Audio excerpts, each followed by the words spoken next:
avec la connaissance de Dieu. Et tout à l'heure, dans ce que Pasteur Jocelyne a dit, nous avons tous retenu l'aspect de l'utilité.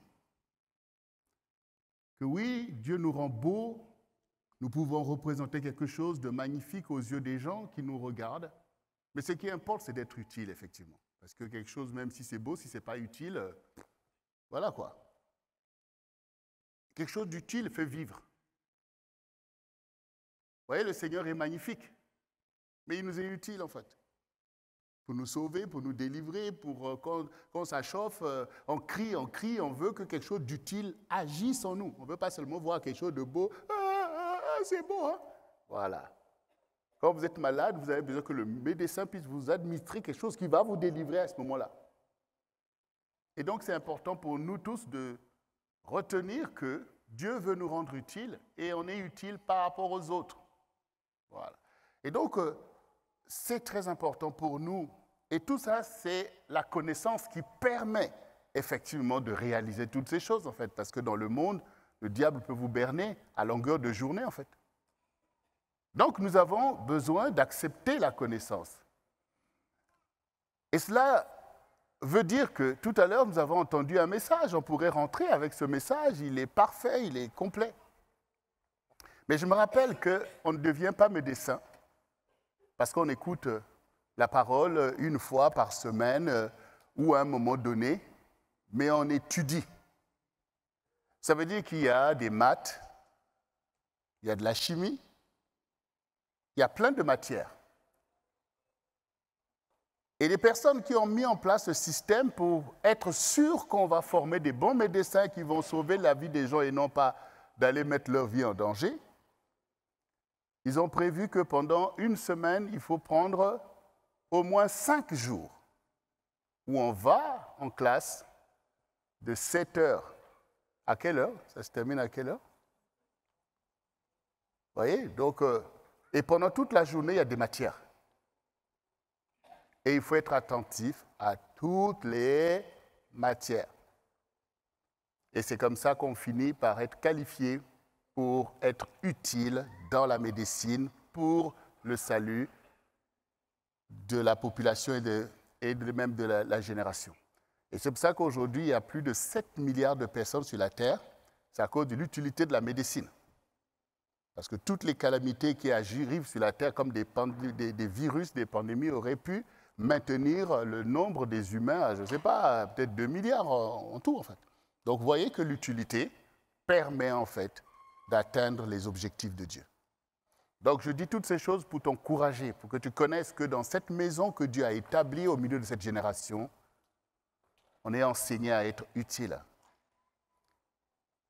Et nous sommes tellement conscients de ça que la responsabilité que Dieu nous a donnée à Pasteur Jocelyne et à nous-mêmes, que dans la vérité, nous savons que si nous fermons notre bouche, beaucoup de vies vont périr.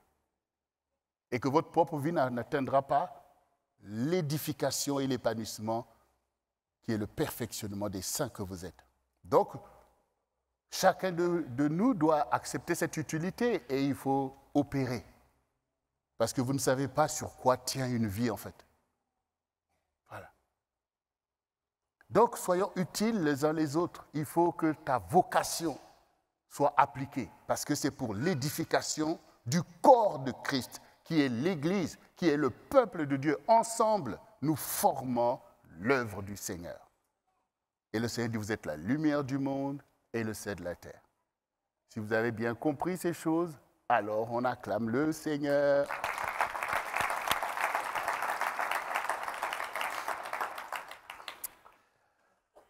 Merci donc d'avoir accepté cette introduction à mon message d'aujourd'hui. Et donc notre message est tout simplement intitulé « La connaissance de Dieu ». Et j'aimerais poser une clé à la compréhension de ce message au travers de ce verset de Ésaïe 11, le verset 9. Voici ce qui est écrit. « Il ne se fera ni tort ni dommage sur toute ma montagne sainte, car la terre sera remplie de la connaissance de l'Éternel, comme le fond de la mer par les eaux qui le couvrent. » Cette parole, Dieu l'a déclarée quand les enfants d'Israël sont sortis de l'Égypte sous le leadership de Moïse pour conquérir la terre promise qui était leur bénédiction que Dieu a adressée à leur ancêtre Abraham et qu'ils attendaient pendant 400 ans. Et quand ce même peuple qui est sorti de l'Égypte à coups de miracles et de prodiges, qui a traversé la mer Rouge que Dieu a ouverte devant eux, ils ont traversé des déserts, ont mangé la manne, ont vu tous ces prodiges et sont arrivés quelques semaines après devant la terre promise. Et Dieu donc a accompli sa promesse et a dit à Moïse d'envoyer des espions pour explorer le pays dont je vous ai promis en disant que c'est un pays où coule le lait et le miel. Donc les espions sont allés et ont vu exactement ce que Dieu a dit, que ce pays il existe et que c'est un beau pays.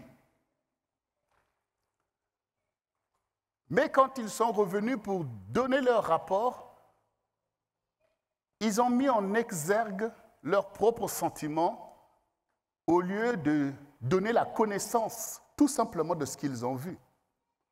Mais ils ont laissé leurs émotions les submerger et ils ont noyé le peuple en fait dans des considérations qui n'étaient pas à la gloire de Dieu en disant que oui, le pays est beau, mais il y a des géants.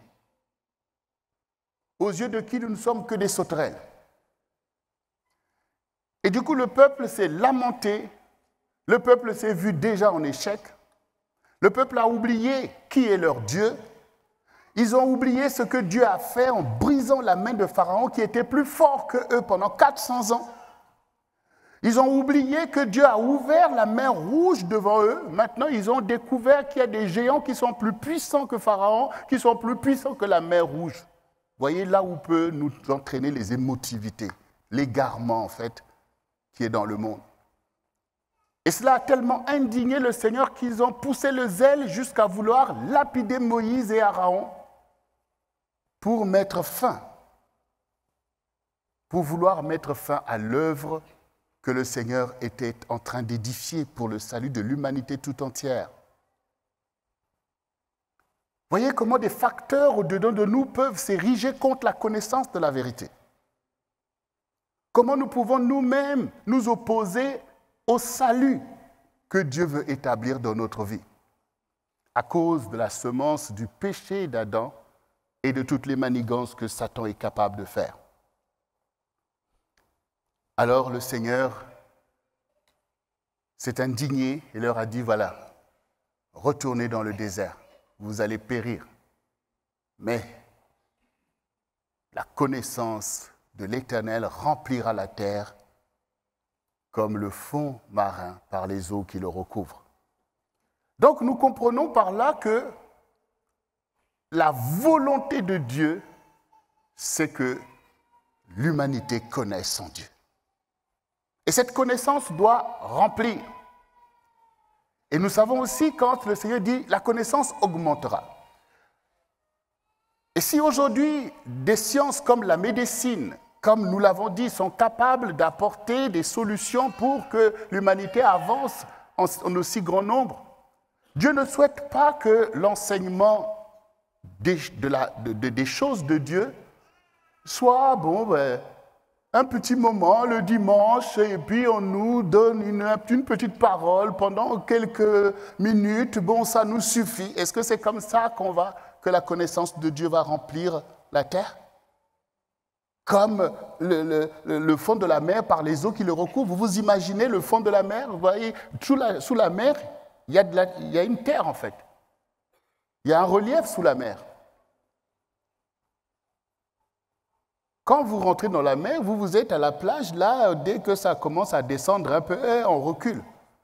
Mais il y a des parties où, entre la surface de la mer et le fond marin qui est là, c'est des kilomètres d'eau. Vous voyez ce que représente la connaissance de Dieu?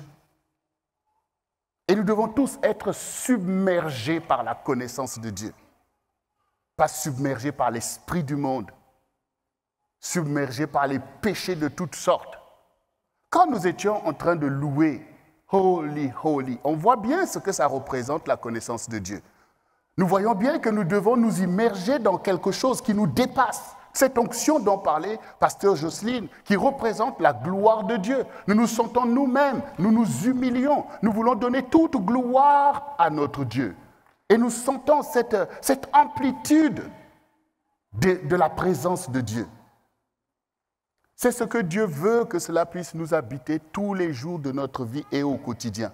Parce que quand tu es dans ta maison, tu ne sens pas les choses de cette façon-là, en fait. Il faut que ça soit ainsi, parce que quand nous étions en train de louer là, qui va se lever maintenant pour penser du n'importe quoi ou commencer à dire du n'importe quoi? Parce qu'on réalise que là, on est submergé par la présence de notre Dieu et nous lui donnons gloire. C'est ce que l'Église doit produire dans sa génération. Ce n'est pas des religiosités, des croyances, de je ne sais pas quoi en fait. C'est bâtir.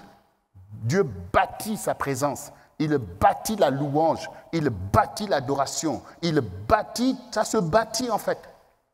Et l'homme a besoin de cette construction.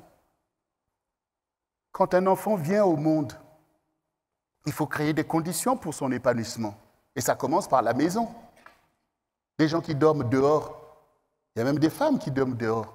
Vous pensez que c'est parce que, oui, c'est dehors et puis on peut avoir là des enfants, faire grandir des enfants dans de telles conditions. Il faut une maison. Et une maison se bâtit. Nos vies se bâtissent comme nous l'avons entendu.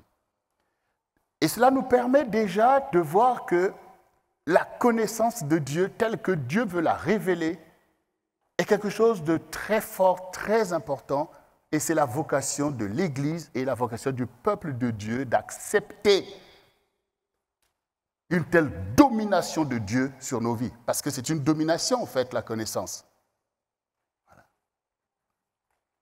Il faut déjà que ton horizon soit dégagé. Il faut savoir où on va, en fait.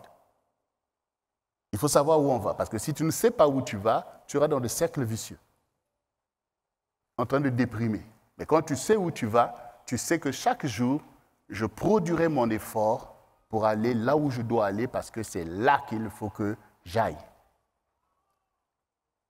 Alors, nous avons compris que la connaissance de Dieu, ce n'est pas tel que nous le pensons, en fait.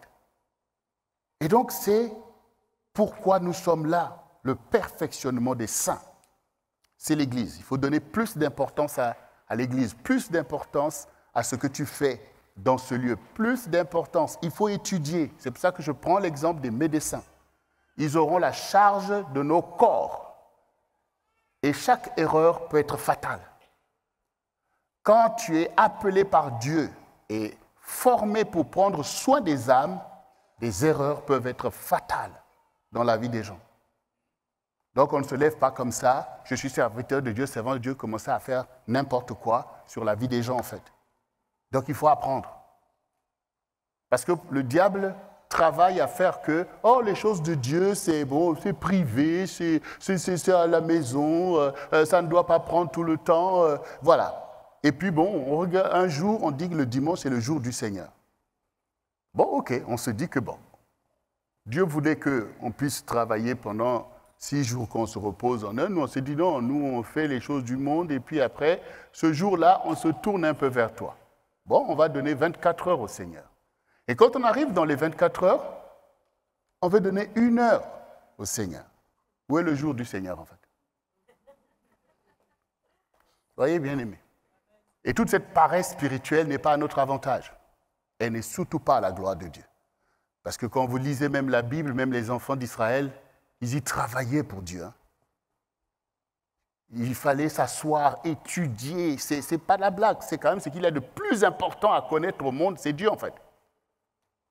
Donc ça, c'est déjà pour nous révolutionner nous-mêmes. Parce que de cette compréhension, il y aura un élan. Et du coup, nous allons bâtir une grande maison du Seigneur pour notre génération, où les gens viendront de loin pour connaître le Seigneur. C'est quand même la vocation du centre du réveil chrétien. Et soyons ensemble dans cette visée, comme tout à l'heure, nous avons été entraînés dans ce message pour qu'ensemble, nous soyons la maison du Seigneur, qu'ensemble, nous puissions bâtir la maison de notre Dieu. Alors, bien-aimés, pour avancer, voyez, dans 2 Pierre, le chapitre 1, le verset 1 à verset 8, l'apôtre Pierre nous dit « Que la grâce et la paix vous soient multipliées par la connaissance de Dieu et de Jésus notre Seigneur, comme sa divine puissance nous a donné tout ce qui contribue à la vie et à la piété, au moyen de la connaissance de celui qui nous a appelés par sa propre gloire, par sa vertu, lesquels nous assurent de sa part les plus grandes et les plus précieuses promesses, afin que par elles vous deveniez participants à la nature divine, en fuyant la corruption qui existe dans le monde par la convoitise. À cause de cela même, faites tous vos efforts pour joindre à votre foi la vertu, à la vertu la science, à la science la tempérance, à la tempérance la patience, à la patience la piété, à la piété l'amour fraternel, à l'amour fraternel la charité.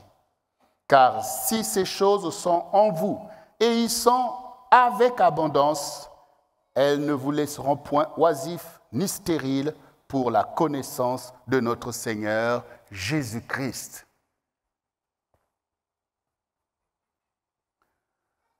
Nous voyons au travers de cela que la connaissance, c'est quelque chose qu'il faut posséder.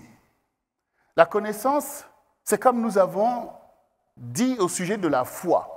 Nous pouvons déployer notre foi jusqu'à faire des prodiges, mais nous savons à la base que c'est une mesure que Dieu nous a donnée à la base.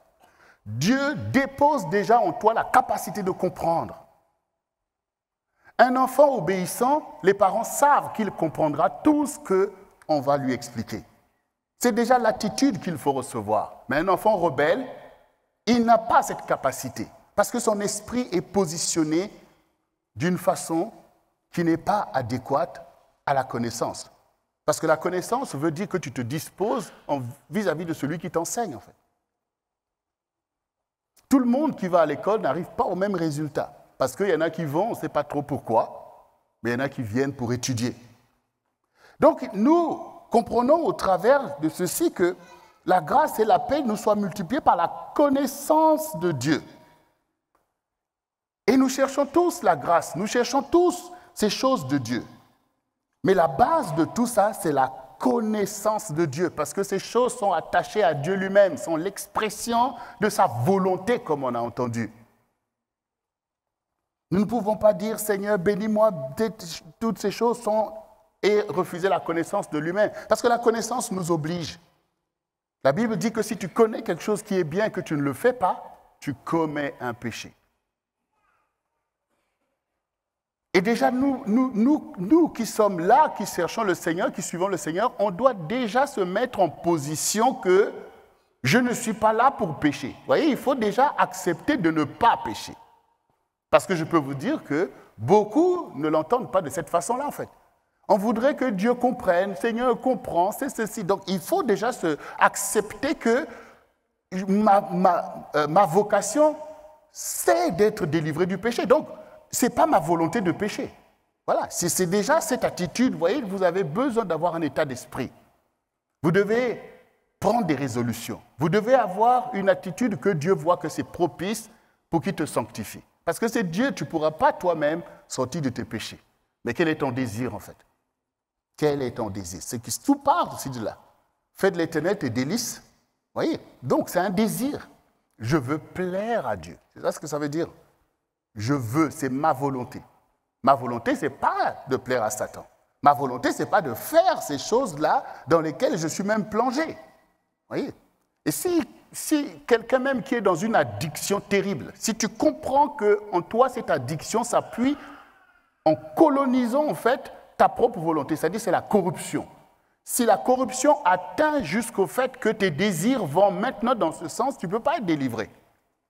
Mais si dans tes déboires, ton désir se tourne vers le Seigneur, c'est comme un appel au secours. Dieu agira puisqu'il y a un désir en toi de lui plaire. Donc il agira en fait. Et les parents même savent ces choses. Tant qu'un enfant honore ses parents, il est bien disposé, même s'il a des difficultés. Parce qu'effectivement, on peut avoir des difficultés, parfois on peut même avoir des handicaps, même à l'école, mais les parents sentent toujours l'appel au secours. Ça veut dire que nous ne sommes pas obligés d'être... nous ne sommes pas des Samsons. Ça veut dire qu'on est fort par nous-mêmes, on sait tout. Ce que nous avons besoin d'être, c'est des enfants de Dieu. Un enfant, on vient à son secours. On pourvoit, on le fait grandir, on l'emmène à telle étape. Et tout ça, ça participe de la communion dont parlait le passage aussi tout à l'heure. Qu'ensemble, nous sommes plus forts, en fait. Nous nous édifions. Voilà. Il ne s'agit pas de laisser le diable t'enfermer, tu n'as besoin de personne. C'est là, effectivement, le piège. Dieu ne nous a pas formés pour que nous soyons indépendants, en fait. Sinon, comment il va former, en fait, sa famille? Oui? Dieu ne nous a pas formés pour être que, non, chacun a besoin de personne. Sinon, ça n'a pas de sens. Il nous compare à un corps. Et vous voyez maintenant la tête qui va dire, oh, moi, je suis la tête, je réfléchis, hein, je n'ai pas besoin du pied. Mais continue à réfléchir sur place, tu vas voir si tu vas aller quelque part. Parce que ça, il faut que le pied t'y emmène. Hein. Vous voyez? Donc, on a besoin des uns des autres. Tout ça, c'est la connaissance de Dieu qui te fait réaliser que tu as besoin de telle personne. Et la tête n'a pas la même apparence que le pied, n'a pas la même apparence que la main. Eh bien, toi, tu penses que les gens doivent avoir ton apparence.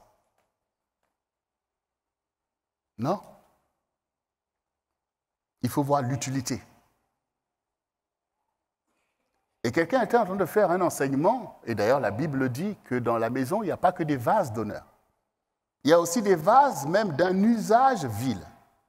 Et puis, cet homme de Dieu était en train de dire, mais il expliquait, il dit, mais quand on est là dans notre maison, qu'en est-il de l'utilité des toilettes? Il n'y a personne qui pense que, oh, dans ma maison, je veux vous montrer, j'ai des toilettes. Ça, on ne veut pas en parler. Mais quant à l'utilité des toilettes, vous ne pouvez pas faire ça. Vous voyez, il ne faut pas mépriser les choses, en fait. Parce que leur utilité leur donne une importance que tes yeux ne peuvent pas voir. Mais on dépend de beaucoup de choses. Des fois, il y a des personnes, quand tu les vois pour toi, c'est comme si c'est la poubelle, quoi. Mais même la poubelle a une utilité dans ta maison. Une fois, nous sommes rentrés dans la maison de quelqu'un qui nous avait, à la Martinique, un monsieur qu'on a dit « Venez chez moi », tout ça, on l'avait prié pour lui. Quand on est rentré dans sa maison, mais c'était terrible. Terrible, terrible. C'est-à-dire que c'est comme une personne qui, depuis des années, n'a jamais rien jeté de sa maison. Donc, on s'est retrouvé au milieu d'un tas d'immondices. Des choses qu'on met à la poubelle et qu'on va mettre dans la salle de poubelle, qu'on va amener je ne sais pas où. Tout ça, ça doit fonctionner. Je prends ces exemples pour montrer que parfois l'ignorance nous égare, notre façon de voir, notre façon d'analyser. C'est corrompu en fait, c'est corrompu. Il faut écouter ce que Dieu dit. Ça va te délivrer et te donner la vraie connaissance des choses, la vraie utilité des choses et te permettre toi-même d'avancer. Parce que dans la réalité, les gens que tu vois, tu veux le comparer à une poubelle, mais en fait, c'est une créature merveilleuse, comme toi-même. Donc, bien-aimés, nous acceptons déjà l'attitude qui convient à la connaissance que Dieu nous donnera. Dieu nous donnera. Un étudiant en médecine a déjà une aptitude à apprendre tout ce qu'on va lui apprendre. Et s'il garde cette attitude, il ira jusqu'à bac plus 10 et il fera le job. Mais s'il perd cette attitude, il abandonnera ses études parce que ça lui paraîtra compliqué. Si tu gardes l'attitude, l'amour du Seigneur, tu pourras rentrer dans ta vocation parce que Dieu va toujours pourvoir à la connaissance qu'il a lui-même préparée pour que tu puisses atteindre tes objectifs. Et là, nous voyons effectivement que la piété est quelque chose qui doit nous entraîner dans tout ce qu'on a vu tout à l'heure, la vertu, la science, la tempérance, la patience, l'amour fraternel, la charité. Vous voyez, c'est ça le contenu de la vie d'un disciple de Jésus-Christ et je vous encourage à accepter cette bonne attitude.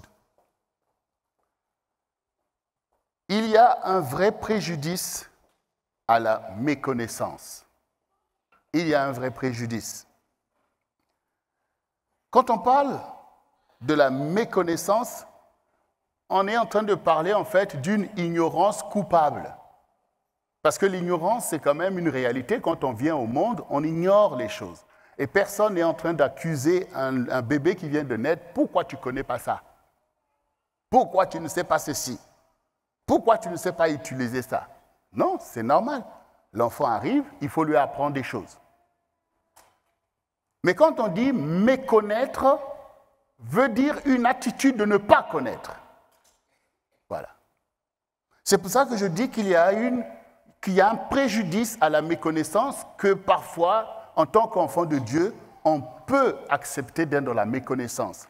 Et c'est ce que disait Pasteur Jocelyne, que oui, tu aimes la louange, tu aimes toutes ces choses, mais si tu n'acceptes pas l'enseignement, c'est que tu ne veux pas connaître Dieu.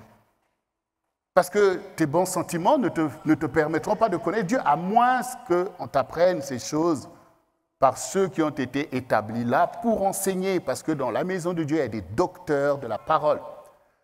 Donc, l'enfant peut refuser d'apprendre telle ou telle chose. Dans la maison de Dieu, on peut y être et refuser aussi l'enseignement, donc la connaissance de Dieu. Ça devient de la méconnaissance. Tu méconnais Dieu. Et Dieu s'en plaint dans la Bible en disant même aux enfants d'Israël que vous avez refusé la connaissance. Et c'est ce qu'il faut comprendre dans ce passage que souvent on récite, que tout le monde connaît à peu près. Osée 4, du verset 6 au verset 10, voici ce qui est écrit. « Mon peuple est détruit parce qu'il lui manque la connaissance. Puisque tu as rejeté la connaissance, je te rejetterai et tu seras dépouillé de mon sacerdoce. Puisque tu as oublié la loi de ton Dieu, j'oublierai aussi tes enfants. Plus ils se sont multipliés, plus ils ont péché contre moi.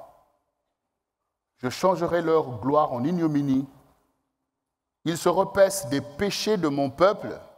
Ils sont avides de ses iniquités. Il en sera du sacrificateur comme du peuple. Je les châtierai selon ses voies. Je lui rendrai selon ses œuvres. Ils mangeront sans se rassasier. Ils se prostitueront sans multiplier, parce qu'ils ont abandonné l'Éternel et ses commandements. Mon peuple est détruit.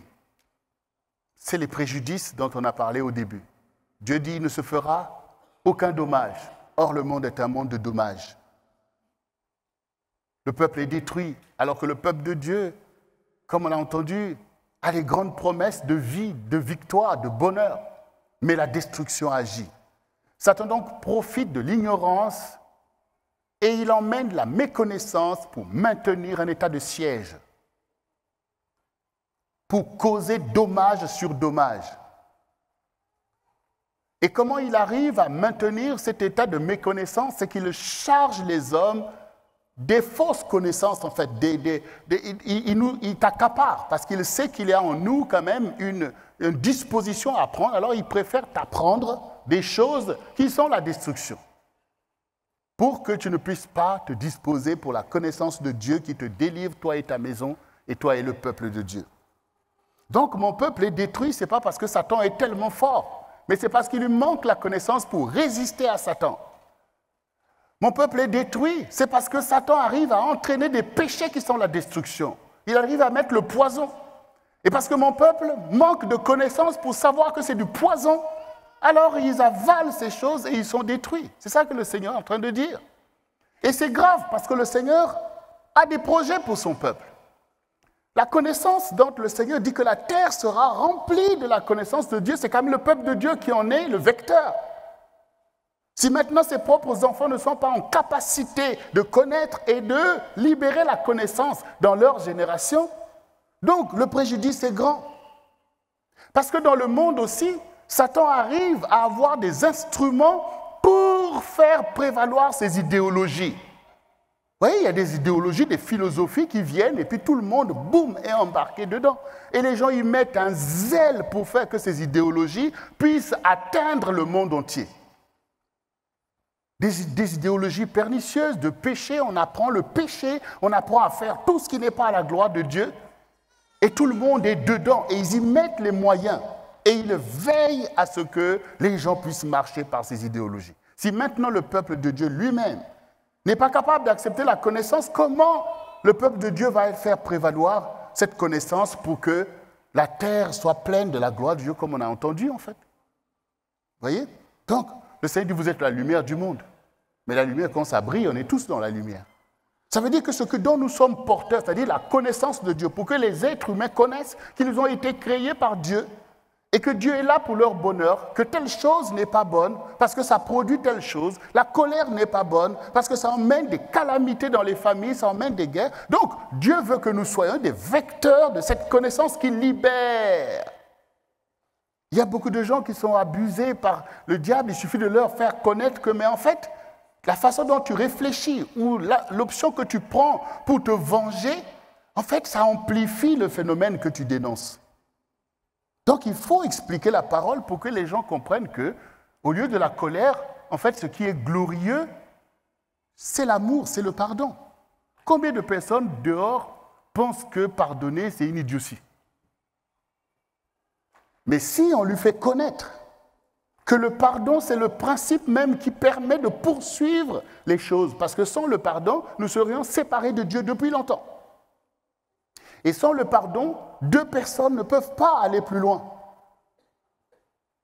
Mais tout le monde, quand il y a une irritation ou une gêne, tout le monde se croit légitime d'être sévère.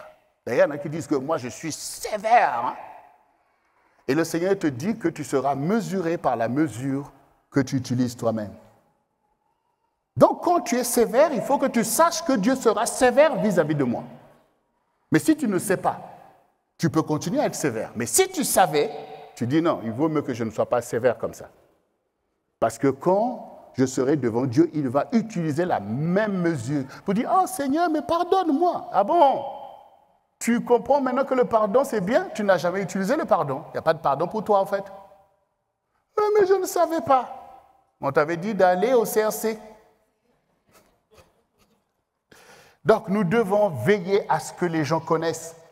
Et vous savez, quand nous avons défini le réveil, comme Dieu nous l'a enseigné, puisqu'on dit nous sommes le centre du réveil chrétien, il faut pouvoir expliquer ce que ça veut dire. Le Seigneur nous a clairement expliqué que le réveil, c'est quand la parole de Dieu est présente dans une génération. Que les gens marchent par la parole ou pas, mais elle doit être présente, elle doit être entendue. Ça veut dire que quand nous restons enfermés entre quatre murs et que dehors, sous prétexte que c'est des païens, ils n'entendent pas la parole de Dieu, en fait, c'est l'esprit de mort, il n'y a pas le réveil. Parce que comment les gens vont se mesurer, comment ils répondront à Dieu que « Seigneur, oui, on avait entendu ta parole ». Oui, comment ils diront que Dieu a envoyé la parole si nous sommes enfermés entre nous dans nos religiosités, que dehors, sous prétexte que, voilà, on ne peut pas faire les choses de Dieu publiquement, ben, on n'entend que la parole du diable, plein de choses. Non, nous devons réussir à faire que notre génération entende la parole de Dieu. Après, chacun est libre de choisir ou pas. Mais quand il n'y a pas d'option, quand il n'y a pas de choix, vous pouvez penser que les gens sont condamnés à être païens loin de Dieu. Non, il faut leur donner le choix. Même les gens qui sont empêtrés avec le diable, il faut leur donner le choix. Parce que beaucoup vont se dire « Ah non, non, Satan dégage, je ne veux plus de toi ». Mais il faut leur donner le choix en fait. Nous n'avons jamais lu dans la Bible que les serviteurs de Dieu étaient enfermés dans, je ne sais pas, des groupuscules. Ils ont toujours parlé publiquement. Et le réveil, c'est quand la parole est présente. Que les gens obéissent ou pas, la parole est présente parce que la parole, c'est la base de la connaissance de Dieu. Quand il n'y a pas la parole, mais tout le monde est embarqué en fait par le diable. Donc, faire que la parole soit présente, y compris même en mettant les moyens pour cela. On peut être là en train de prêcher, il y a Internet, mais il y a des télés, il y a des choses. Il y a la possibilité de faire que les gens entendent la parole. Et tous les événements qui sont faits visent à ce que personne ne dise demain que « Mais dans ma génération, Seigneur, on n'a jamais entendu parler de toi ». Et vous trouverez des religieux qui vont vous dire « Mais comment vous pouvez aller dans la place publique faire les choses de Dieu? Comment vous pouvez aller dans un théâtre pour chanter les louanges du Seigneur. Ils veulent même déchirer leurs vêtements. Vous voyez, c'est de l'ignorance en fait. Parce que là, Dieu s'adresse aux fils des hommes. Et nous devons être utiles aussi à notre génération. Donc le Seigneur, il dit, parce que tu as refusé la connaissance, je te rejette aussi. Parce que sans la connaissance de Dieu, Dieu sait qu'il y aura de l'idolâtrie. Pourquoi? Parce que Satan, en fait, il simule d'être Dieu. Satan ne viendra jamais dire à quelqu'un, je suis Satan, sers-moi. Il dira toujours, je suis Dieu. Donc, si la connaissance de Dieu manque, il y aura de l'idolâtrie. Et c'est pour ça que les enfants d'Israël se sont souvent pourvoyés dans l'idolâtrie, parce que Satan, c'est un esprit religieux. Donc, il va venir mettre des choses fantaisistes pour détourner le peuple de Dieu du chemin de la vraie connaissance de Dieu. Et je vous donne un exemple clair. Quand les enfants d'Israël se sont retrouvés dans le désert, il y a eu un moment où ils ont commencé à murmurer. Donc, ils ne connaissaient pas que Dieu n'accepte pas les murmures. Et jusqu'aujourd'hui, ils ne l'acceptent pas. Si tu veux parler, parle. Et parle même devant les gens à qui tu veux t'adresser. Dieu n'accepte pas les murmures. Il déteste très fort ces choses. Bon. Et ils ont commencé à murmurer. Bien. Et la colère de Dieu s'est éclatée et les serpents brûlants sont apparus et ont commencé à mordre le peuple et ils ont commencé à mourir. Et ils ont crié, Moïse, sauve-nous. Et Dieu a dit à Moïse de construire un serpent d'airain. Et de placer ce serpent comme sur une croix et de lever le serpent afin que tous ceux qui sont mordus et qui regardent le serpent soient délivrés. Et donc ce prodige s'est fait dans le désert. Et donc un serpent a été construit sur la parole de Dieu. Et les enfants d'Israël sont arrivés sur la terre promise avec ce serpent-là. Ils l'ont emmené parce que c'est quand même quelque chose qui, pour eux, c'est leur patrimoine, c'est quelque chose de fort qui s'est produit. Qu'en regardant le serpent, on est délivré de la morsure des serpents. Et nous savons que ce serpent est une préfiguration de la crucifixion de Christ, vers qui nous devons lever nos yeux pour être délivrés du poison de l'esprit du monde et de tous les péchés du diable et de pouvoir faire alliance avec le Seigneur. Bon, revenons sur le serpent d'airain.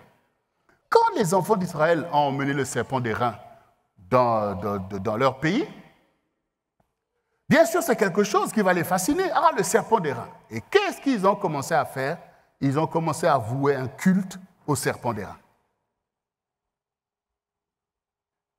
Et c'est le roi Ézéchias qui, ayant vu cette abomination, a détruit le serpent d'airain. C'est un exemple pour vous montrer, en fait, que Satan peut vous piéger si vous ne connaissez pas Dieu. Si vous ne connaissez pas qu'on ne peut pas adorer quelque chose que Dieu a fait, sous prétexte que c'est le serpent d'airain. Mais la tentation de la chair est évidente. Que c'est précieux, regardez vous-même l'attitude qu'on a devant les choses passées, surtout nous en France, en fait. On a une sorte d'idolâtrie pour des choses passées, c'est des choses, quand vous voyez même parfois des tableaux qui coûtent, carrément même des millions et des millions, mais c'est cette idolâtrie, cette fascination pour les choses soi-disant qui ont représenté. Mais au moment où les gens étaient là dans la vérité, il n'y avait personne pour vouer une telle admiration. Mais quand c'est passé, donc eux aussi se sont dit que, oh, le serpent d'airain. Et donc, on donne à quelque chose que Dieu a utilisé et a fait, ne leur a pas dit que voici le serpent, vouez-lui un culte. Ce n'est pas ce qu'il a dit. C'est lui qu'il faut adorer. Donc, c'est un exemple pour vous montrer que vous-même, si vous ne connaissez pas Dieu, Satan va te dire que, mais regarde le serpent que Dieu a fait, adore. Satan va te dire, oui, peut-être que, vous voyez les histoires des bagues, le chevalier et tout, on va donner une puissance à ça, un pouvoir en fait. Quand tu es là, tu penses que ta bague a un pouvoir et tout, on tombe dans le même type d'idolâtrie. Alors que peut-être qu'à la base, pour toi, ça signifiait, je ne sais pas quoi, ton attachement à Dieu, mais quand maintenant on prend le virage idolâtre, ça devient un piège en fait. Et souvenez-vous aussi dans le livre de Daniel, quand Dieu a entraîné Daniel dans des visitations fortes, où il a vu l'ange, même l'ange Michael, il s'est prosterné. Mais qu'est-ce que l'ange lui a dit? Garde-toi. Garde-toi de m'adorer. Tu adoreras le Seigneur lui seul, car je suis ton compagnon de service. Donc tu imagines, un être angélique, tu es là, et tu sens l'onction qu'il représente. Donc, boum, tu vas te dire, oh, Seigneur dit, garde-toi.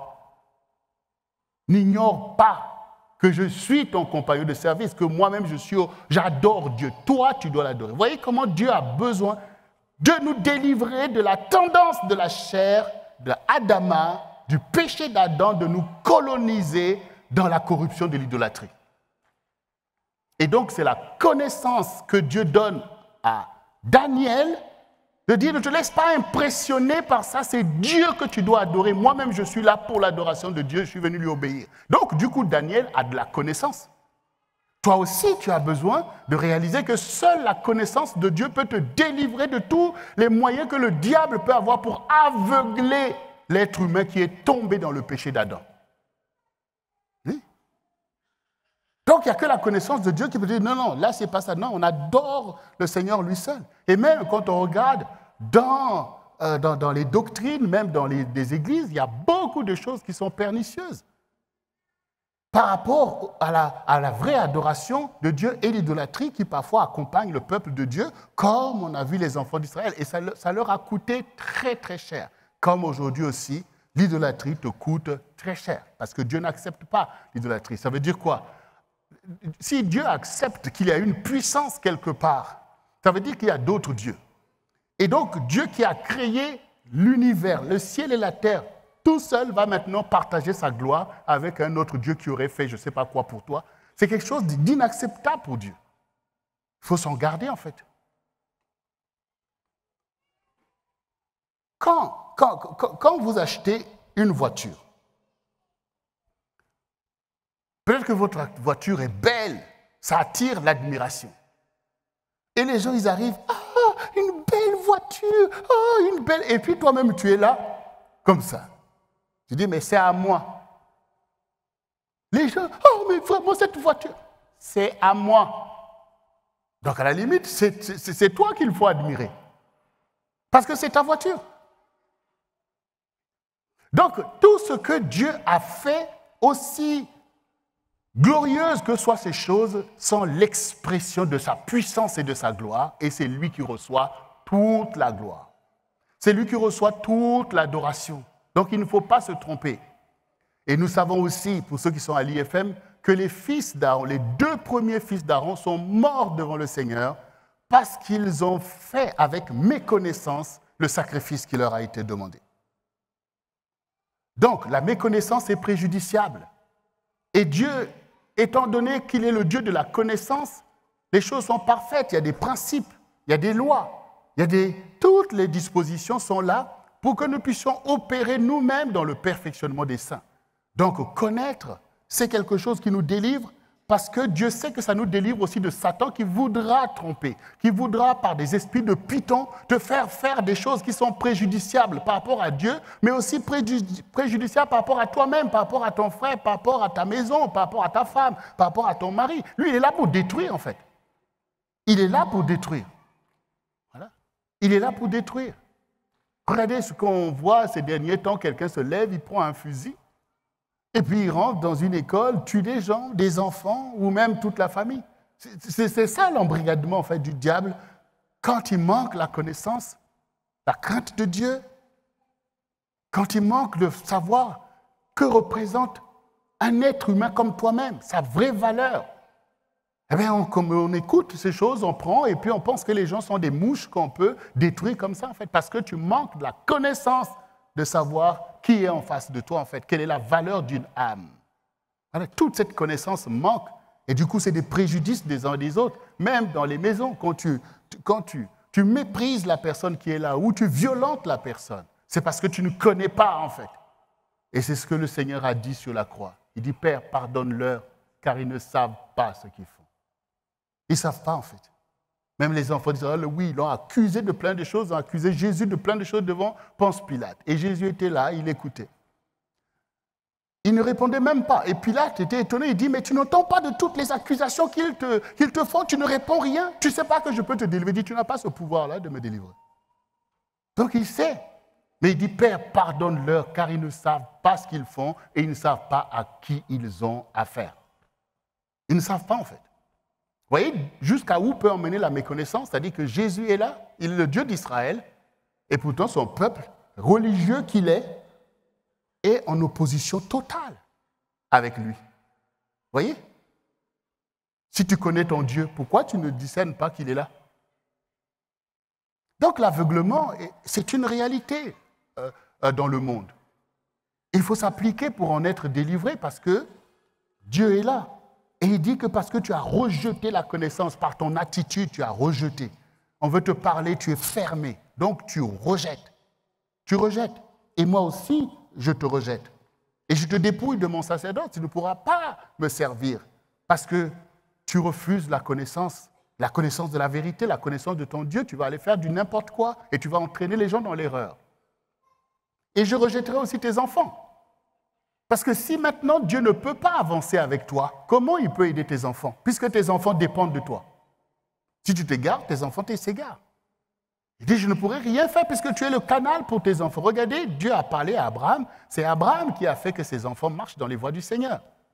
Et sa vocation, c'était de faire que même son peuple, toute sa descendance, y compris nous, que nous devenions le peuple de Dieu. Donc il a reçu les lois qu'il a édictées. La question des dîmes, comme disait pasteur Jocelyne, c'est Abraham qui a reçu cette révélation et qui a enseigné aux enfants d'Israël d'apporter au Seigneur leurs dîmes et tout ça parce que la terre appartient au Seigneur et son œuvre avancera par le fait que son peuple fasse alliance pour favoriser l'avancement de son royaume. Tout ça, c'est de la connaissance. Mais jusqu'à aujourd'hui, on préfère méconnaître ces choses. Et le royaume est faible. Parce que nous ne donnons pas de l'importance, la primauté aux choses de Dieu pour nos propres vies, en fait, parce qu'on est dans le train-train quotidien. Donc, bien-aimés, voyez que Dieu, quand il voit cela le dérange. Et les conséquences sont pour tout le monde, y compris le sacrificateur et le peuple. Dieu dit, je vais les châtier à cause de ces choses. Et c'est ce que Dieu sait faire, puisqu'on le voit avec les enfants d'Israël. Nous prenons conscience de cela et nous sommes de bonne volonté. Donc nous pouvons nous repentir. Nous pouvons nous repentir pour refuser toutes ces attitudes parce que nous comprenons que non, nous nous sommes levés pour être le peuple de Dieu. Et nous voulons l'être réellement. Regardez dans Osée 6, du verset 3 au verset 6, il est dit « Connaissons, cherchons à connaître l'Éternel. Sa venue est aussi certaine que celle de l'aurore. Il viendra pour nous comme la pluie du printemps arrose la terre. Que te ferai-je, Éphraïm? Que te ferai-je, Juda? Votre piété est comme la nuée du matin, comme la rosée qui bientôt se dissipe. C'est pourquoi je les frapperai par les prophètes. Je les tuerai par les paroles de ma bouche, et mes jugements éclateront comme la lumière, car j'aime la piété et non les sacrifices, la connaissance de Dieu plus que les holocaustes. La piété doit être véritable. Ça ne doit pas être comme l'aurore, comme la rosée qui disparaît. Elle doit être notre vie. Nous savons être avec Dieu. Nous connaissons Dieu et nous libérons sa connaissance. Et nous agissons selon cette connaissance pour qu'il y ait le royaume et la justice de Dieu.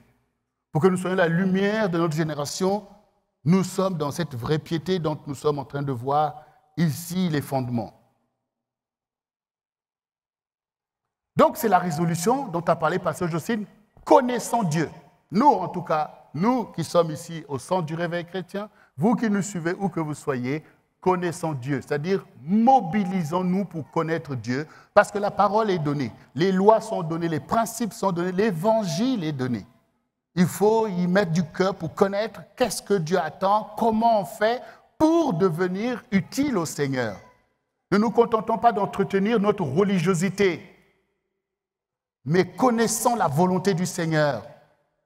Le même Seigneur qui a dit à ses disciples, allez et faites de toutes les nations des disciples. Cette parole n'a pas changé. Donc connaissons le Seigneur. Connaissons le Seigneur, ne soyons plus dans ce qu'on a vu tout à l'heure parce que tu as refusé la connaissance. Non, nous acceptons la connaissance. Nous prenons le joug, en fait. Nous prenons le joug. Soyons comme ces générations appliquées, soyons comme Samuel. Samuel était habité carrément dans la maison de Dieu pour apprendre les voies du Seigneur. Il est devenu un grand prophète et un juge en Israël. Nous aussi connaissons Dieu. En tant que centre du réveil chrétien, Dieu a un plan pour notre génération. Il y a une grande vocation qui accompagne ce ministère puisqu'il y a une onction que nous pouvons tous voir, sa manifestation. Les choses que nous faisons qui nous challengent, voyons que c'est le point de départ des choses dans lesquelles Dieu veut nous entraîner. Dieu veut nous entraîner dans cette connaissance, mais il faut accepter en fait. Il faut accepter. Il faut accepter. Vous voyez, les soldats, quand on les recrute, ils savent qu'on rentre dans ça, on va apprendre des choses pour être capable de défendre notre pays. Nous aussi, nous devons dire que nous ne venons pas à l'église pour entretenir notre religiosité, nous venons pour connaître Dieu et faire sa volonté. Connaissance et la résolution. Et si Dieu menace de nous frapper, c'est pour nous montrer l'importance de le connaître. C'est pour nous sauver qu'il dit ça, en fait. C'est pour nous sauver qu'il dit ça. Et parce qu'il nous aime et qu'il veut notre bonheur. Parce que Dieu veut que ses œuvres soient connues, en fait. Dieu veut que tout le bien qu'il a préparé pour nous puisse prendre place. Parce que c'est comme ça qu'il se glorifie. Dieu veut nous rendre prospères. Il veut nous rendre utiles. Parce que c'est comme ça que ses œuvres seront connues et que la connaissance qui remplit le monde, c'est aussi ces choses-là, en fait, dont vont bénéficier les fils des hommes au travers de nous. Donc, il nous menace que si vous refusez une telle vocation, vous êtes comme les enfants d'Israël qui ont eu craint leurs ennemis en oubliant ma puissance et ma gloire. Ils m'ont méprisé et ils ont péri dans le désert. Si vous refusez, vous aussi, la connaissance de votre temps, les missions que je vous ai données pour pouvoir impacter votre génération, vous aussi, vous périrez en fait dans votre incrédulité, comme ceux qui ont péri dans le désert, et vous ne verrez pas ma gloire, et vous ne verrez pas mon repos. Donc, ce n'est pas du genre, oh Seigneur, tant pis, hein, si je ne rentre pas, c'est moi. Non, ta vie a été faite pour accomplir une œuvre. Vous voyez, celui qui n'avait pas multiplié le talent que Dieu lui a donné à la fin, quand Dieu a demandé des comptes à ses serviteurs, celui qui avait 5 a dit, Père, tu m'as donné 5, j'en ai produit 5 autres. Le Seigneur a dit, oh, bon et fidèle serviteur, rentre dans la joie et prends le gouvernement de 10 villes. Celui qui en avait reçu 2 a dit, mais tu m'as donné 2, j'en ai produit 2 autres. Bon et fidèle serviteur, toi aussi, prends le gouvernement de 4 villes. Et toi, il n'avait reçu qu'un seul talent. Qu'est-ce que tu en as fait? Oh, je savais que tu es un homme sévère, j'ai eu peur, j'ai caché, prends ce qui est à toi. Ah bon? Prends ce qui est à moi. Et le temps que tu as fait sur la terre, à qui appartient ce temps en fait? Pourquoi tu n'as pas donné mon talent au banquier? J'aurais tiré un intérêt avec ça. Dieu veut tirer un intérêt, en fait, des choses qu'il fait. Il dit alors, prenez-lui le talent qu'il a, donnez à celui qui en a 10, mais lui, liez-lui les pieds, le mains, lui, jetez-le dehors. Voyez? Donc, quand le Seigneur, quand les parents menacent même un enfant pour dire, tu dois aller à l'école, c'est parce qu'ils savent où mène le fait de ne pas étudier. Voilà, ils savent. Donc, mais l'enfant ne sait pas en fait. Il pense que, ben non, moi je suis libre. Hein. Moi je suis libre, je ne suis pas obligé d'étudier puisque à la maison je mange. Je peux regarder mes jeux vidéo. Voilà, c'est ma liberté en fait. Pourquoi vous m'emmerdez? C'est l'ignorance qui parle. C'est l'ignorance qui parle. Et les parents savent qu'ils ne seront pas toujours là. Voilà. Et dans la réalité, à un certain âge, allez, tu sors. Donc, quand Dieu nous parle, c'est qu'il sait où mène notre attitude. Mais Dieu veut nous mener vers le bonheur, parce que c'est comme ça qu'il se glorifie. Comme les parents, quand ils ont mené leurs enfants à des choses glorieuses, ben, ils se mirent et ils sont contents. Ils voient que, voilà, on a réussi. En fait, Dieu veut réussir avec toi. Dieu veut réussir avec toi. Et regardez tous les champions qui gagnent des médailles, des équipes qui gagnent, ils ont des vrais coachs qui les mènent à la dure. C'est très important, il ne suffit pas d'avoir du talent en fait. Il faut que tu obéisses à un entraînement qui te permet en fait de t'élever au-dessus des autres pour aller à obtenir la médaille. Dans les choses de Dieu aussi, tu dois atteindre les objectifs que le Seigneur a donnés. Et par la grâce de Dieu, bien-aimés, ensemble, nous sommes là et nous sommes bien disposés et Dieu le voit et il va faire son œuvre en chacun de nous.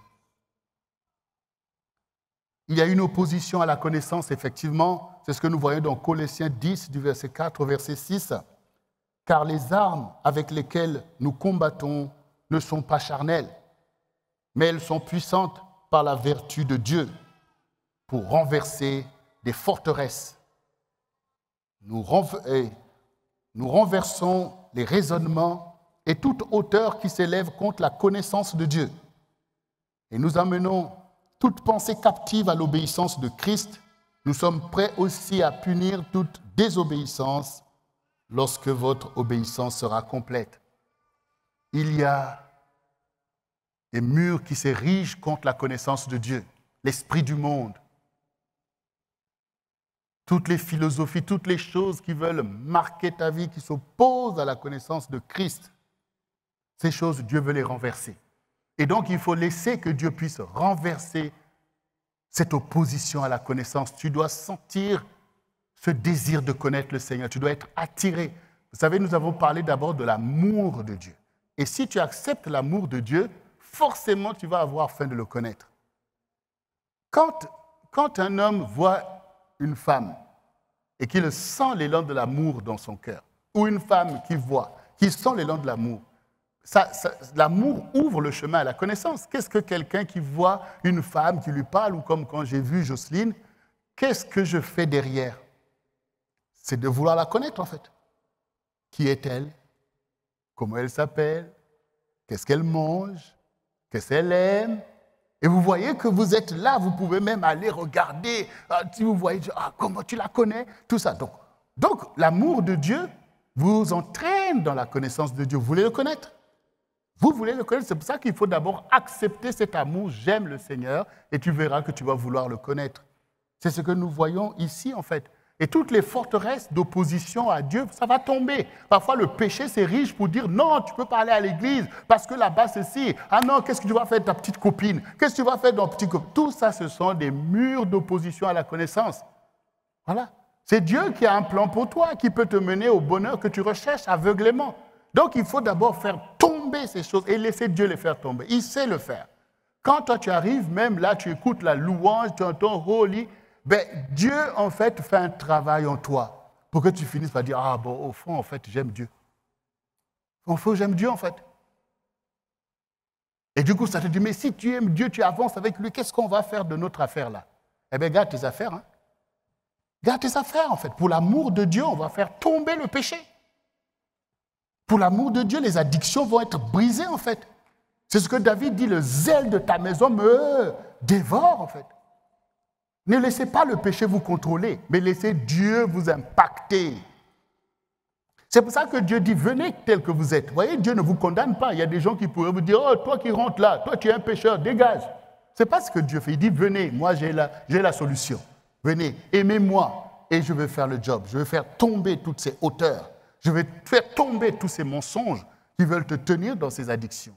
Et quand tu viens c'est comme l'enfant prodigue en fait. Il a préféré fuir la maison de son père pour aller lui-même faire tous ses affaires. Mais quand il a vu qu'il était prêt de mourir au milieu de tout ça, il s'est dit non, j'ai péché.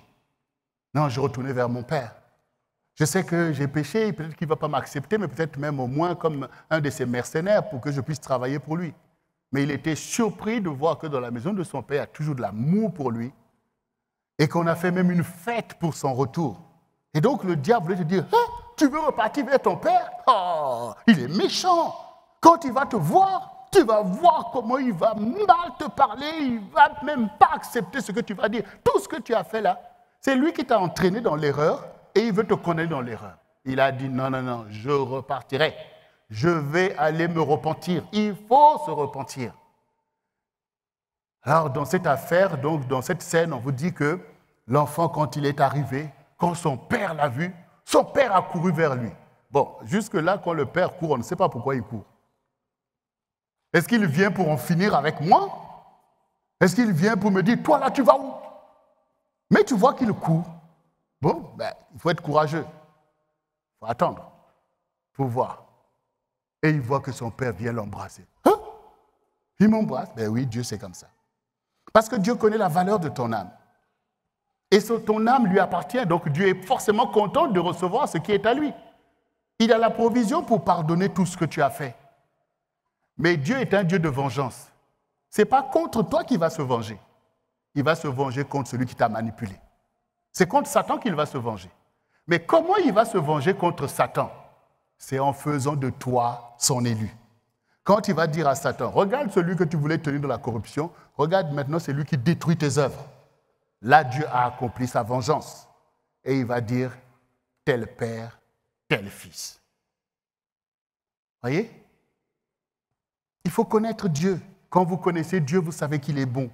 Quand vous connaissez Dieu, vous savez que même s'il te reprend, ce n'est pas pour te détruire, c'est parce qu'il veut te challenger, c'est parce qu'il connaît ta vraie valeur, que tu es un prince, que tu n'es pas là à aller te vautrer dans ces choses, mais tu es là pour éclairer ta génération.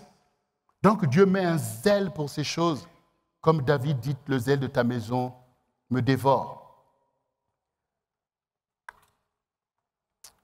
Bien-aimés, la connaissance de Dieu, c'est ce que Dieu veut nous donner aujourd'hui. Et nous voulons faire alliance avec la connaissance de notre Seigneur.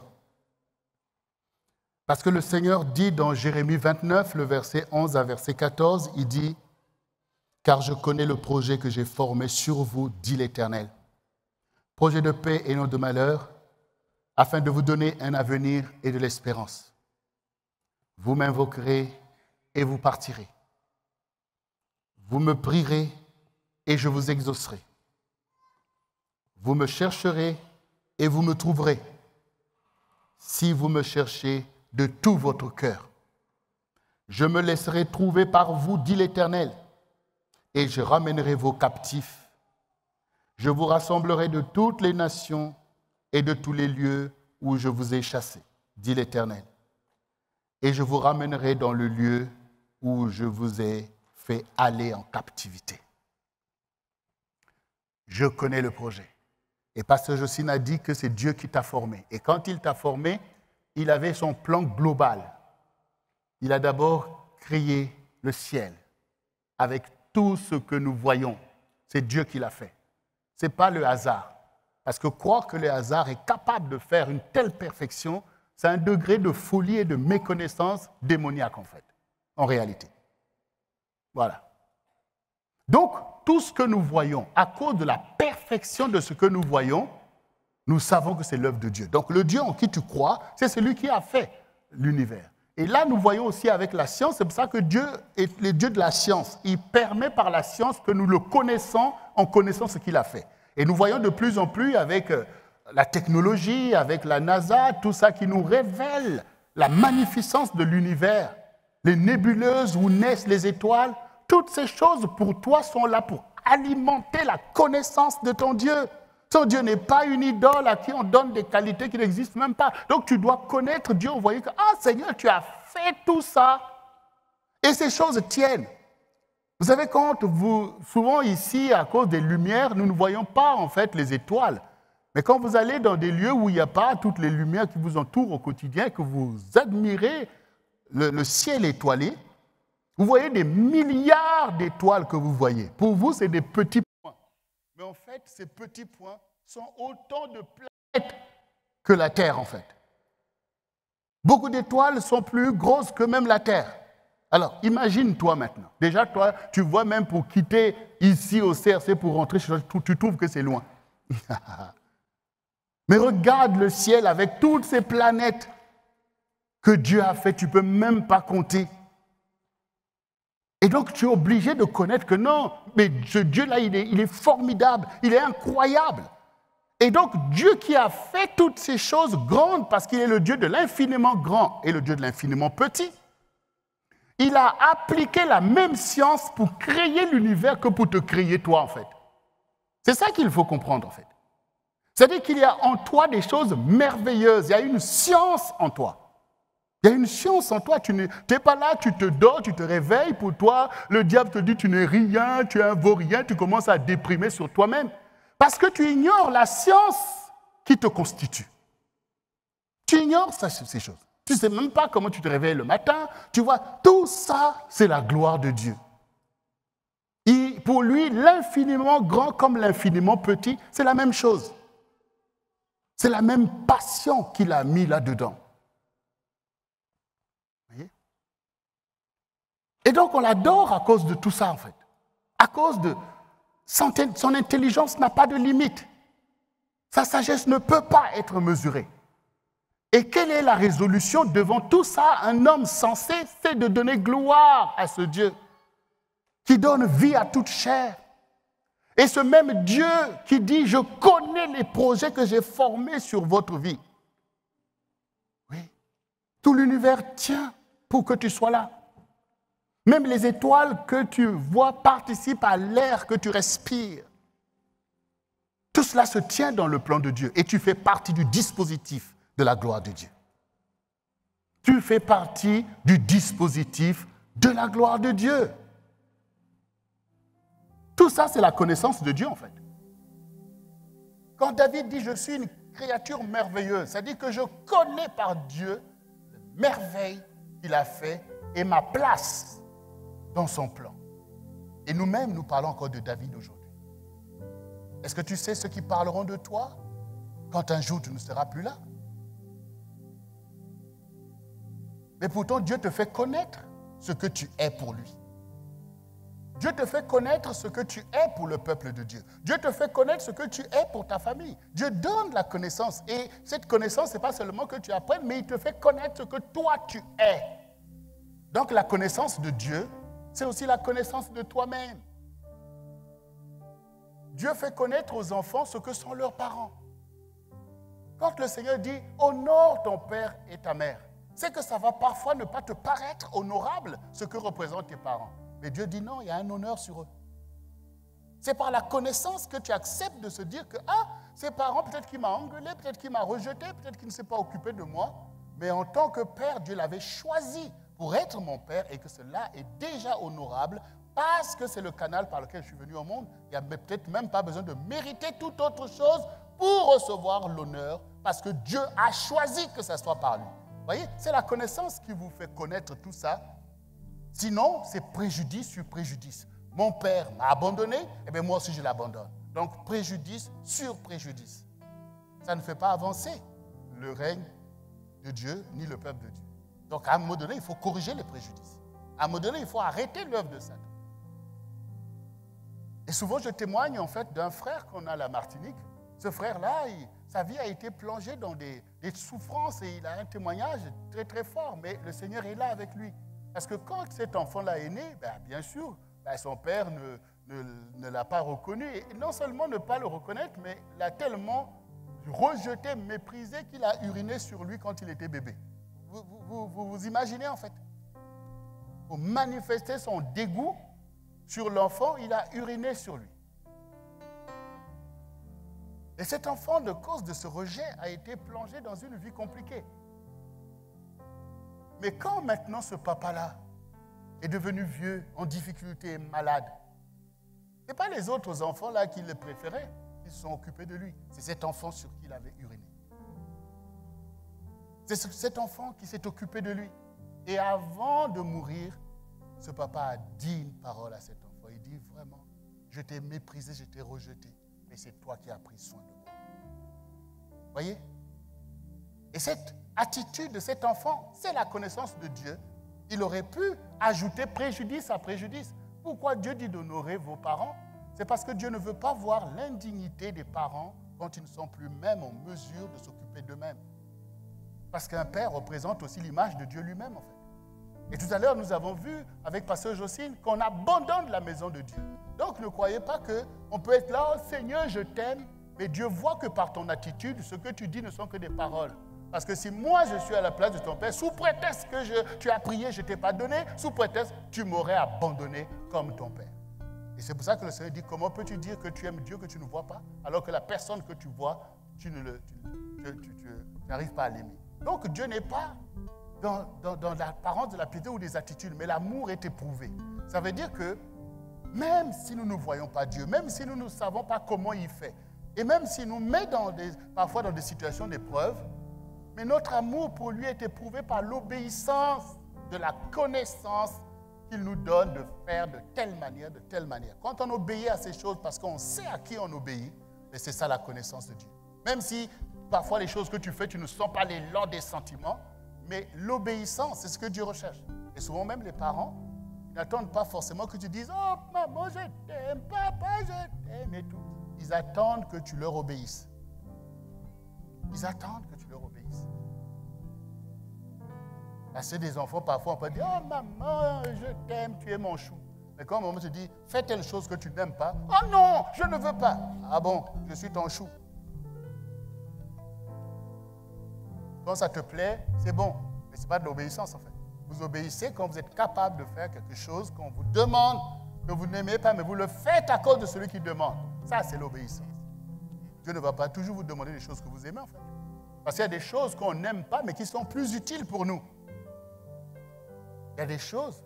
Moi, je n'aimais pas l'huile de foie de morue.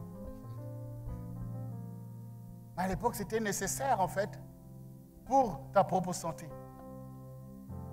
La connaissance de Dieu, c'est de savoir que ça, c'est bon et il faut le faire. Même si mes sentiments ne sont pas dedans, mais c'est utile, c'est bon, c'est à la gloire de Dieu. Et si nous avons cette connaissance, les préjudices vont être...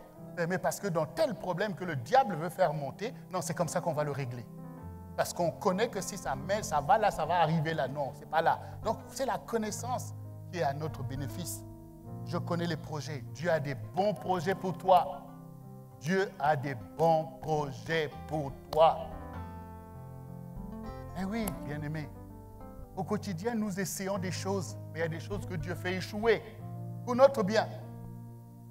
Pour notre bien. C'est quand tu vas rentrer dans le plan parfait de Dieu que tu vas dire, ah, Seigneur, maintenant je comprends pourquoi tu n'as pas permis ça. Maintenant je comprends pourquoi tu as fait foirer mon plan. Moi-même, je sais combien de fois à l'époque Dieu faisait foirer mes plans, quoi. Tu rencontres même une femme, tu dis, ah, c'est peut-être celle-là, allez, c'est parti, Dieu te fait foirer ton plan. Parce qu'il sait ce qu'il a déjà préparé pour toi. Ah mais oui, et puis tu es là, tu pleures, tu commences à jeûner, Seigneur, fais, Seigneur, fais. Des jeûnes inutiles et même nocifs, parce que quand ce n'est pas le plan de Dieu, ce n'est pas bon. Donc il faut d'abord chercher la connaissance. Donc dans la chose, qu'est-ce que tu veux, Seigneur? Dieu te dit, non, ce n'est pas quelque chose pour ta vie. Donc ça ne sert pas d'aligner jeûne sur quelque chose que Dieu t'a dit non. Tu ne peux pas manipuler Dieu en fait. Mais Dieu pour ton bien, il dit, je connais les projets que j'ai formés sur ta vie. Fais-moi confiance, laisse-moi faire. J'ai des plans pour toi, pour faire de toi telle personne, pour faire que ta famille, il a des plans. Même Joseph, qui a été vendu en esclavage, Dieu l'a permis jusqu'en Égypte. Mais Seigneur, toi qui m'as montré des songes, regarde maintenant, tu permets des choses. J'ai permis.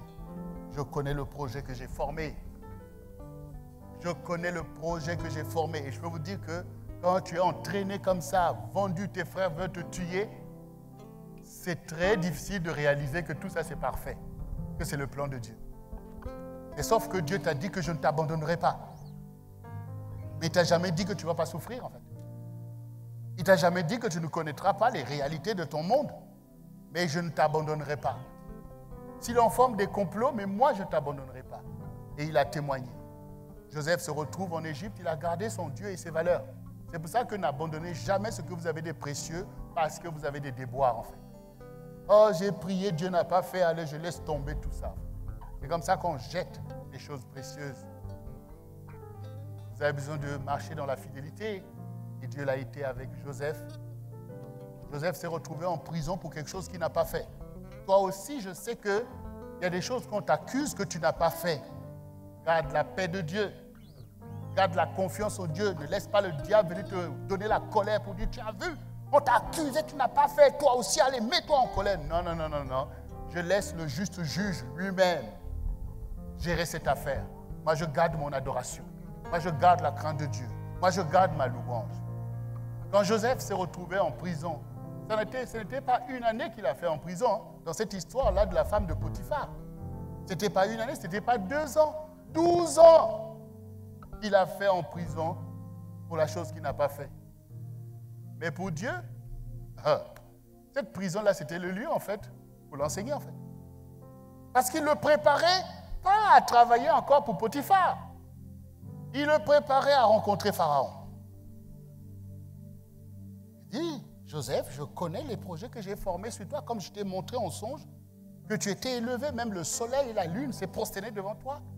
Je n'ai pas oublié ces choses, en fait. Et aucune prison ne va m'empêcher de te former. Et j'ai fixé des temps. À telle époque, tu rencontreras Pharaon. Peu importe ce que Satan veut faire avant pour essayer de te faire comprendre que tu n'es pas ce que Dieu a dit. Reste fidèle et tu verras. Et je peux vous dire, bien-aimés, nous le lisons dans la Bible, en 24 heures, Joseph est passé de la prison au trône d'Égypte. Dieu fait toutes choses belles en son temps.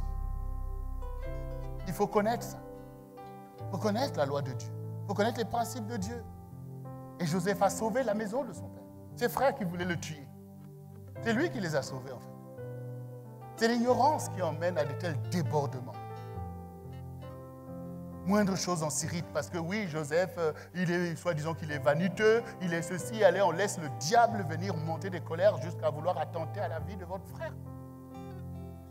Et tout ça, c'est le peuple de Dieu. Voyez, il a besoin de se repentir, bien-aimé. Dieu connaît et il a un projet pour chacun de nous. Dieu a un projet pour toi. Bien-aimé, est-ce que tu peux dire Dieu a un projet pour moi? Vous qui me regardez aussi, rappelez-le, Dieu a un projet pour moi. Et c'est la vérité. Dieu a un projet pour toi. Et ce projet-là, ce n'est pas ce que fomente tes pensées. Ce n'est pas ce que les gens ont dit. Dieu a un vrai projet. Et tu dois chercher ce projet-là. Seigneur, toi qui as formé les étoiles, c'est toi qui m'as formé. Et ce n'est pas pour rien que je suis sur ce monde. Guide-moi, Seigneur.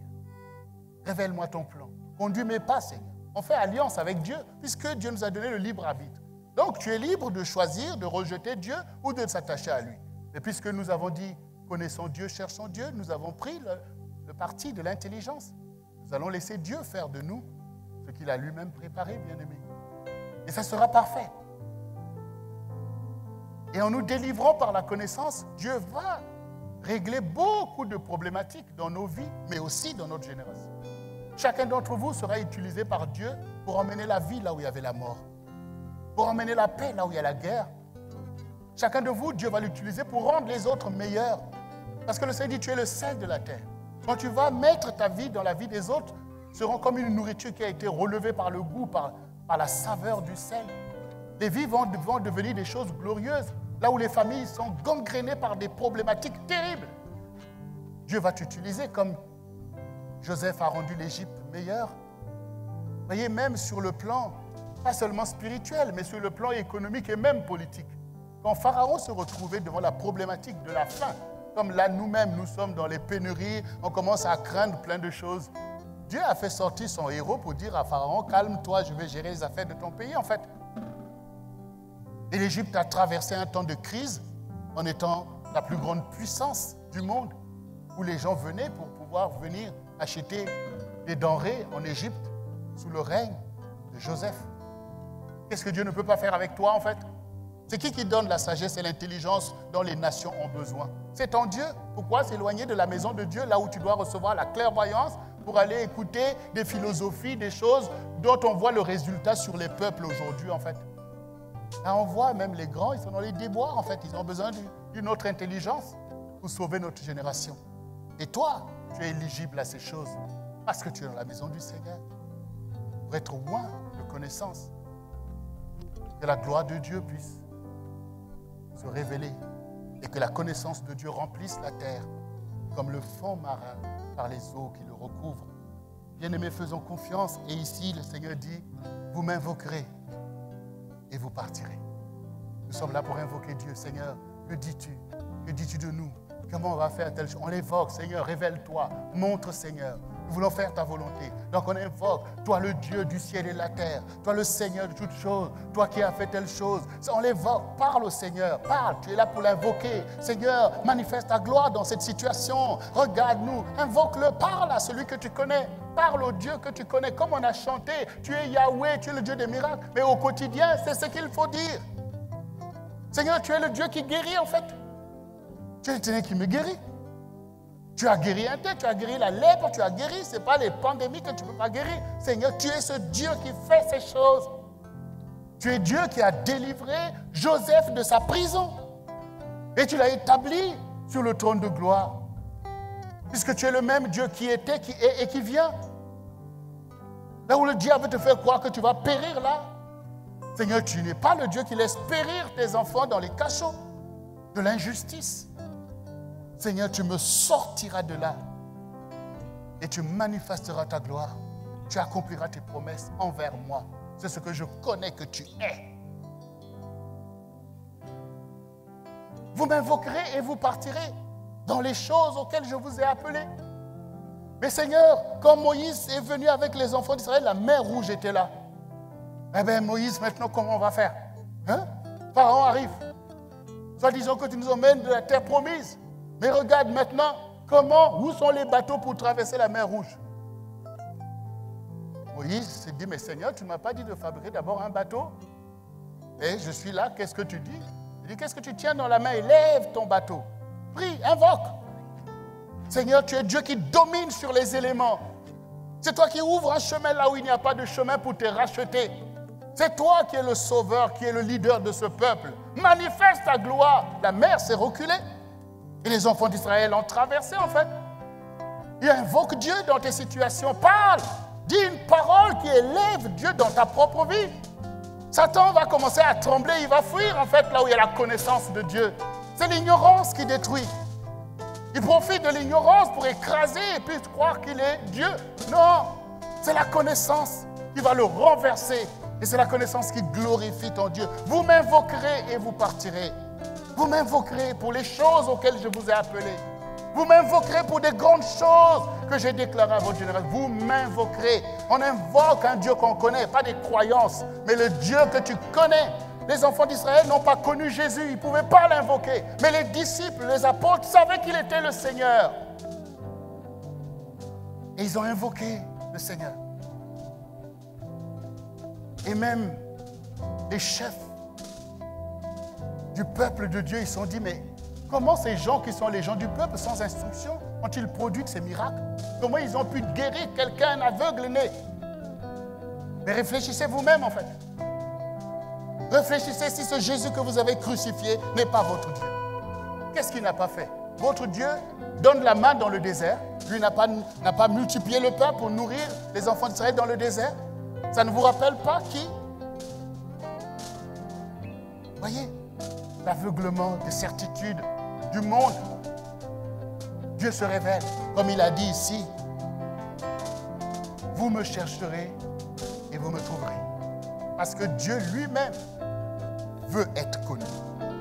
S'il n'y aurait aucun moyen de le connaître, il n'y a aucun appareil, aucune technologie qui nous permet de connaître Dieu, si ce n'est pas par le fait qu'il veut lui-même se révéler à ses enfants. Parce que Adam et Ève connaissaient Dieu, mais à cause du péché d'Adam, le voile de l'ignorance est tombé. Mais Jésus est le deuxième Adam qui nous donne accès à la connaissance de notre Dieu. Parce que nous avons été faits à son image et à sa ressemblance. Quand les choses sont falsifiées, on va aller chercher l'original pour voir ce qui est réellement écrit dans l'original et voir si les copies sont conformes. Eh bien, quand tu es un enfant de Dieu, quand tu es un disciple, tu es copie conforme au Seigneur. Parce que Jésus est l'image du Dieu invisible. Et puisque Dieu est notre Père, et donc nous connaissons Dieu par Jésus-Christ. Et donc nous voyons comment il est. Et les enfants peuvent toujours suivre la voie de leur Père. Nous pouvons toujours être comme Dieu et non pas se laisser falsifier par Satan.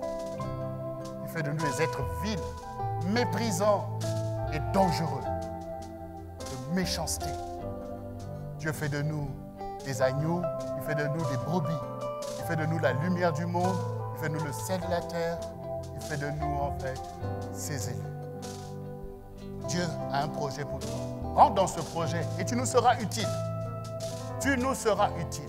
Toi qui es là et toi qui me suis, où que tu sois, si tu laisses le plan de Dieu s'accomplir dans ta vie, nous avons besoin de ce plan. C'est toi qui manques au dispositif. Ça va se faire. Joseph était en Égypte, il est rentré dans le plan de Dieu, ça a sauvé la maison de son propre père. Et ça a sauvé beaucoup de gens. Bien-aimés, nous pouvons être utiles au Seigneur. Nous pouvons être utiles à notre génération. Même dans notre pays, où le rejet des choses de Dieu est monté à un degré. À cause de ce que nous nous laissons utiliser par Dieu, les gens verront eux-mêmes la gloire de Dieu.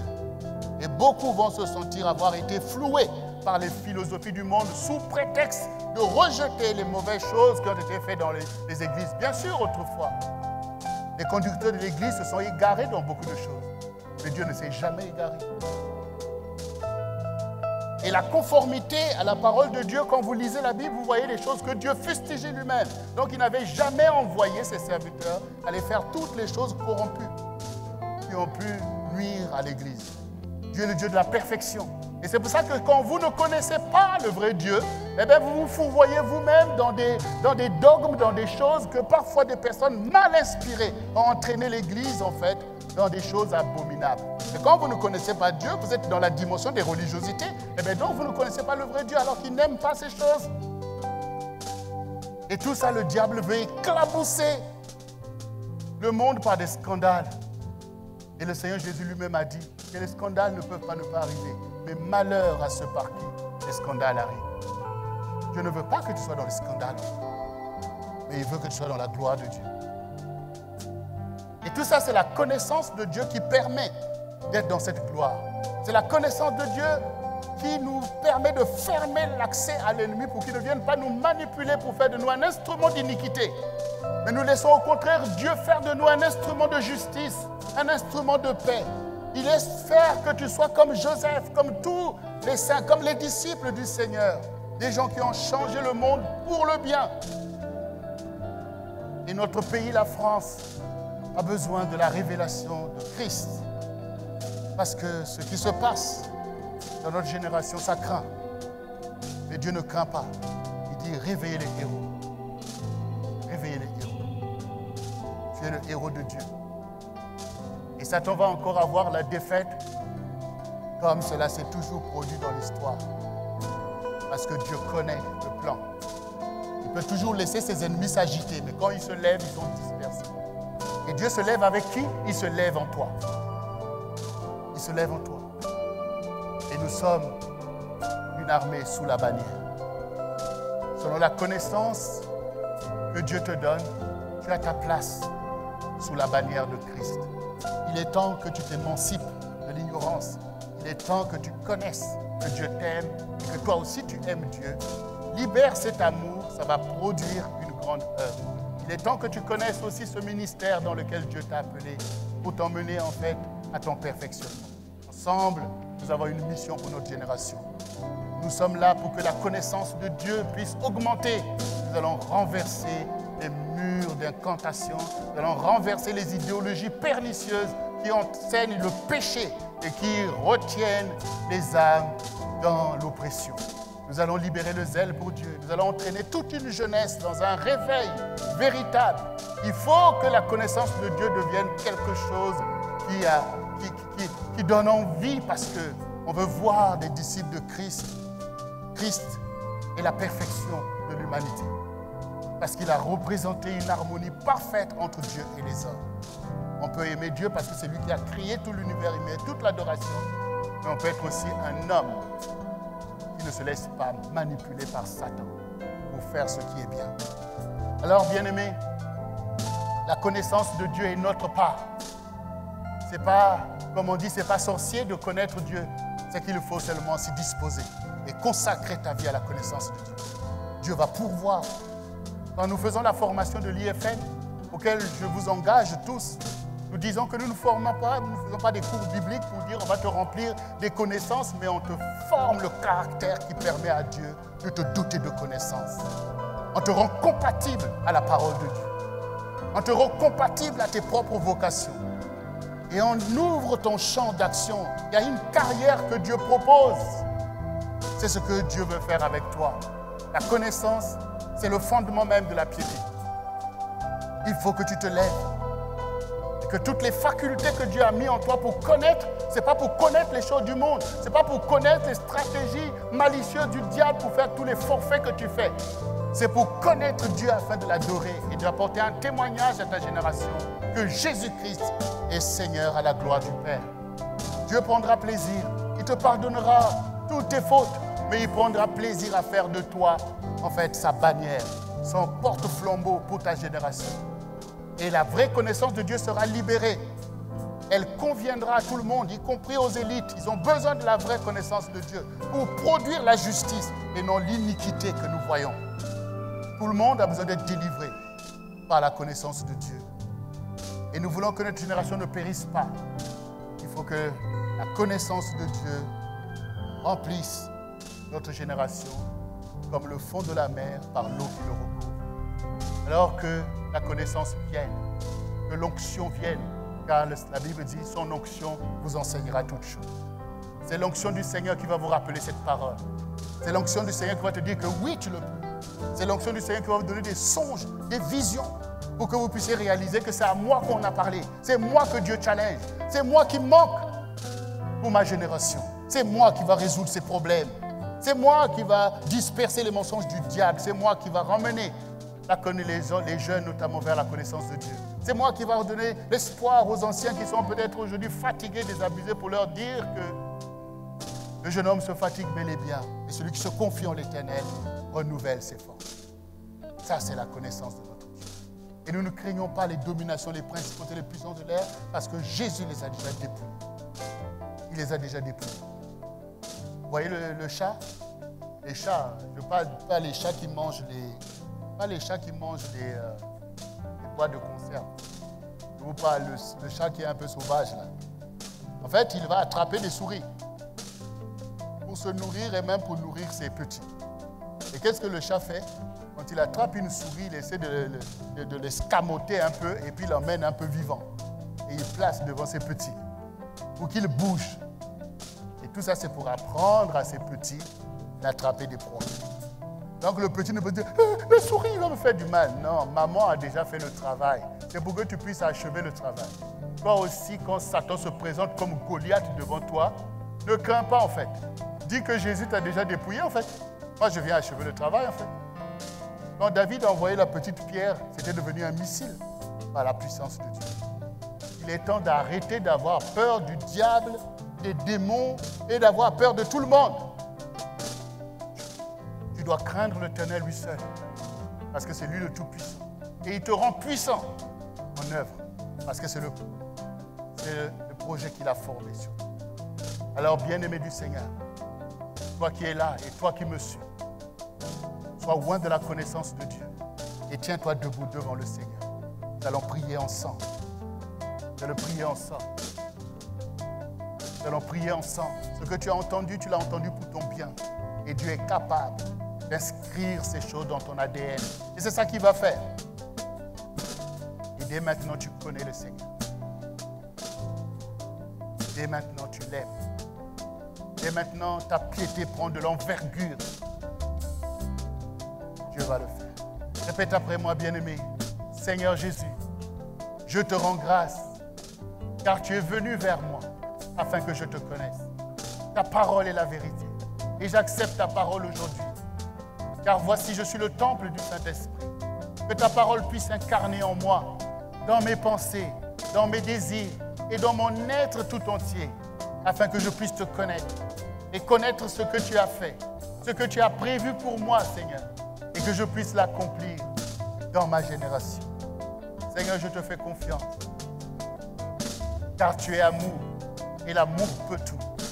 Et aujourd'hui, j'assume le fait que je t'aime, Seigneur, et je libère mon amour pour toi, et je sais que tu pourvoiras pour moi, afin que je puisse refléter ta gloire. Parce que voici, je suis de ta maison, et tu as donné ta vie pour me sauver, afin que je sois délivré de toute condamnation. Et je ne dois plus rien à Satan, ni au monde, parce que tu as payé le prix pour me délivrer. Et j'accepte d'être délivré par la connaissance de Dieu. Je connais que tu m'aimes. Je connais que tu as des grands projets pour moi. Je connais que je suis libre, que rien ne peut me retenir dans la captivité. Et je connais que tu marches avec moi. Merci Seigneur. Viens Saint-Esprit, arrose cette parole que j'ai entendue et qu'elle devienne chère en moi. Et que mon être entier soit au service de ce que j'ai entendu. Je veux te connaître et te donner gloire. Car on ne peut pas te connaître et ne pas t'adorer. Tu es si digne d'adoration et de dévotion. Je veux m'appliquer aux choses auxquelles tu m'as appelé. Et je veux être utile dans la maison du Seigneur. Je vais être utile dans ma famille et dans ma génération. Car tu m'as envoyé pour être ton témoin. Et je prends à cœur ma responsabilité dans l'Église et au milieu du peuple de Dieu. Utilise-moi, Seigneur, pour ta gloire. Utilise-moi, Seigneur, pour sauver mon prochain. Utilise-moi, Seigneur, pour renverser l'opposition du diable. Parce que tu es en moi et tu es plus fort que celui qui est dans le monde. Merci, Seigneur, pour la Sainte Assemblée. Car moi et mes frères, nous sommes ton peuple et nous sommes ton corps. Apprends-moi à aimer mon prochain comme moi-même, parce qu'il est aussi ton image, comme je suis moi-même ton image. Aujourd'hui même, nous voici devant toi, comme un seul homme, car nous sommes ton Église.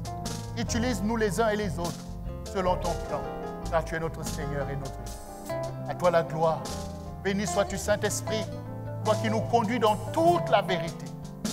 Maintenant même, nous connaissons la vérité, que tu es notre berger et que tu nous conduiras certainement pour manifester ta gloire.